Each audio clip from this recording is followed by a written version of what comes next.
運輸署近日向城巴批出咗自動駕駛車輛嘅先導牌照，涉及2路小巴，來往大學火車站至科學園嚟進行不載客測試，途經澤祥街迴旋處、科學園路同埋科學園嘅內街。今日咁啱咧喺大學站見到佢，見到車上咧就有啲後備嘅操作員啦，佢哋會喺有需要嘅時候去操控車輛嘅。而呢部車咧，只會喺朝早9點至下晝6點，同埋夜晚嘅7點至凌晨5點測試嘅，即係上下午繁忙時間都唔會出嚟行。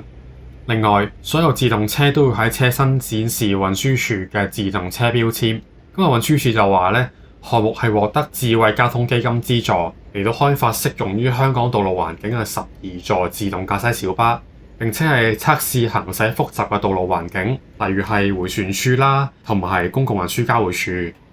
今次嘅測試範圍，相信係以大學火車站一帶最複雜啦。除咗會駛經不時發生意外嘅澤祥街迴旋處，巴士總站入邊咧，亦都有斑馬線，同埋隨時衝出馬路嘅行人，相信都會對測試帶嚟一定嘅挑戰啦。而喺7月尾，運輸署就批准咗機場島嘅自動車無人化測試啦。有記者問及，如果有事故嘅話，咁責任係邊個負呢？